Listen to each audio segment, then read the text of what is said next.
Hey guys! Alright folks, we're here today to do a Patreon request from this Patrono right here, knowing exactly the kind of music we're into, especially this guy. Especially me. Especially after the last Patreon request for Kanonenfieber. That's what I'm... If I remember correctly, the mental cruelty guys were trying to teach us some German. I thought it was Kanonenfieber, or Fieber. I know it's Fieber. But I think it's Kanonenfieber. Okay. Okay. Anyways, we're going with that. The name of the song is Drei Havarie. Havarie.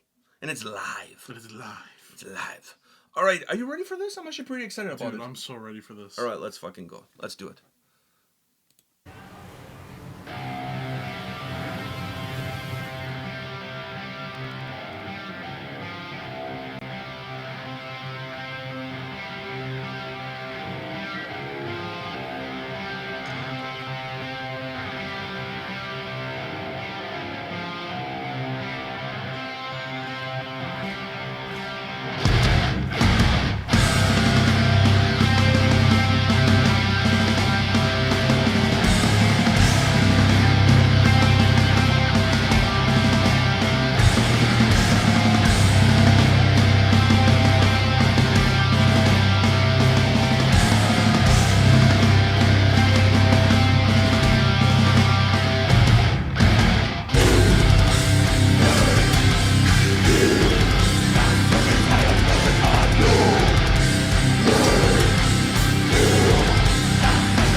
I'll give you the audio is not the greatest because obviously this is not like a real live Yeah, music yeah, video. yeah. This is actually a live performance, and I think this was at Summer Breeze.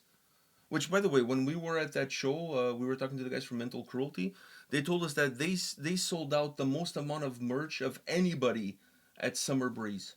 They were the highest selling merch band at Summer Breeze. I would definitely buy the merch. Are you kidding me? Like, Well, and for those of you in Europe, go check out their social medias because they're going on tour now in November and they're taking along with them the Canadians, my boys in Panzerfaust. That's a crazy badass tour, if you ask me. But these guys are blowing up. Like, so yeah. they're so good. They're so good. All right. So, what did you think? I mean, I was gonna ask you that because when I fall in love with a band, especially a band that doesn't have as much of a discography like these guys, like they have 2 records. Oh, but it's enough to listen to in one day. No, but I'm agreeing with you. There's not that much of a discography. I've heard everything. I've heard everything, and everything is good.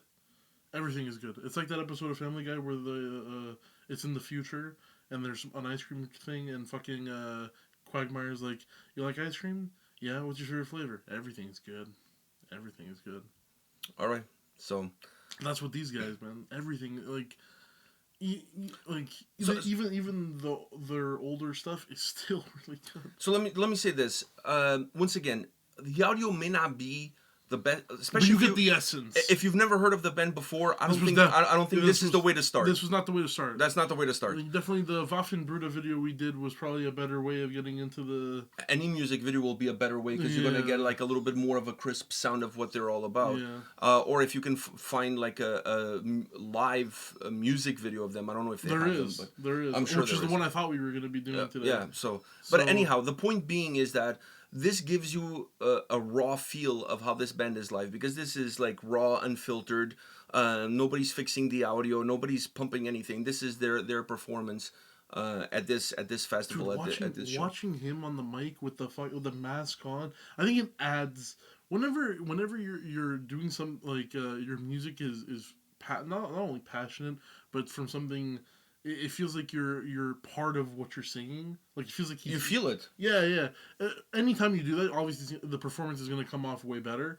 But when you are, he's a solid drummer too. Like I mean that stuff at the beginning, that's not easy to do. I know, but I'm saying like with the mask on, or even if he had something just covering his eyes, when you see someone and they're pouring their heart, I think it adds to the performance and it adds to just the feeling you're getting from the lyrics. But I think for a band like them, the stage, like you see the sandbags and all of that shit, the cannons and everything. Oh, dude, the over time it's gonna get crazy. I'm telling you, the bigger they get, the bigger the production is going to be. But for a band their size, this production already. I mean, he's not gonna be sitting on a tank like another band we know because it's not their thing. It's not their thing. You know?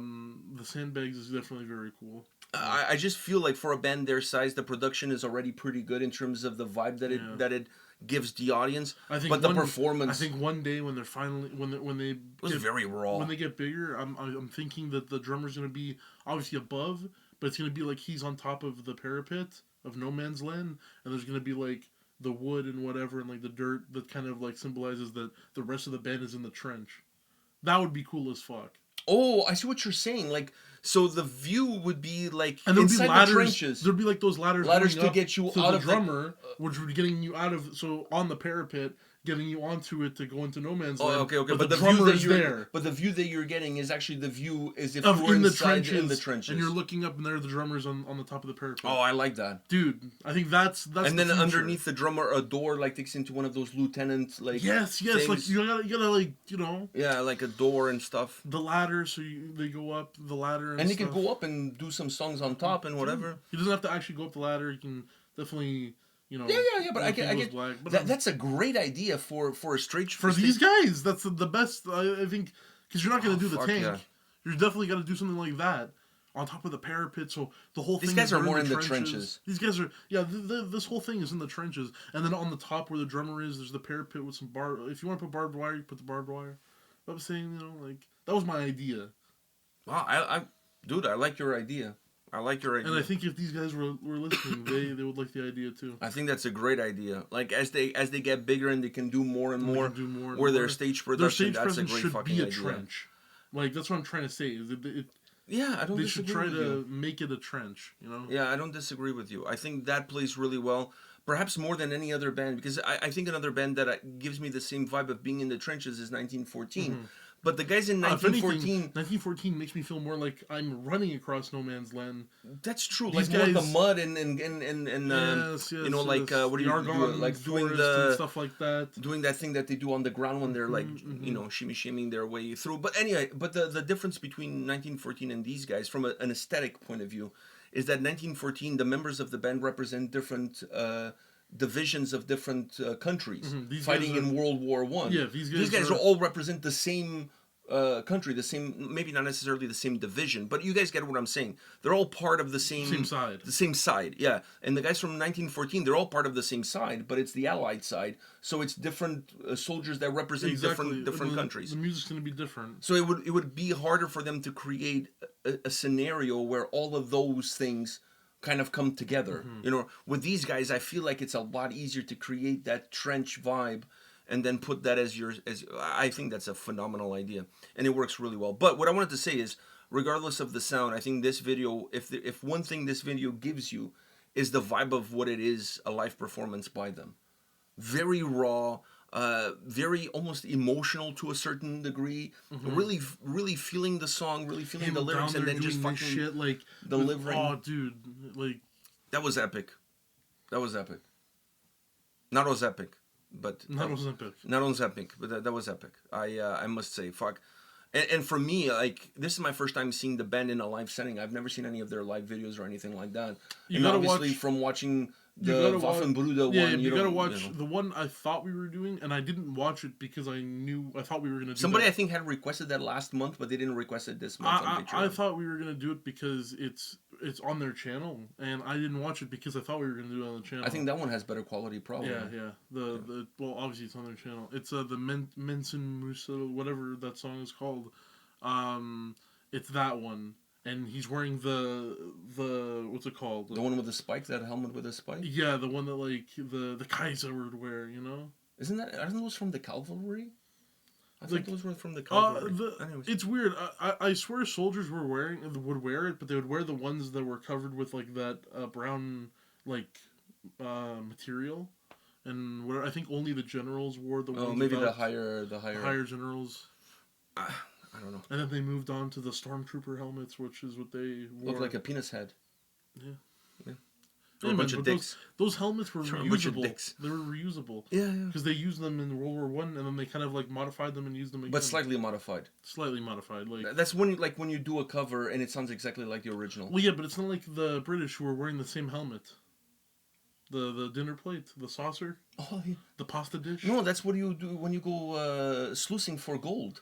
You know the thing you do for the gold thing? Exactly. I don't know who the fuck that was protecting. I think those helmets are a horrible idea. They definitely were. They look very uncomfortable. Let's start off with that. If I was to run at somebody with it, I would take it off and fling it at the person. Yeah, but then you have to have like, sorry. That would do more damage. No, but you can make it like almost like if you put like sharp end. Yeah, exactly. And you just throw it and then you cut people's necks off and whatever. Fuck. Make it worth your while. That shit was ridiculous. Yeah. That shit was ridiculous. That's a horrible helmet.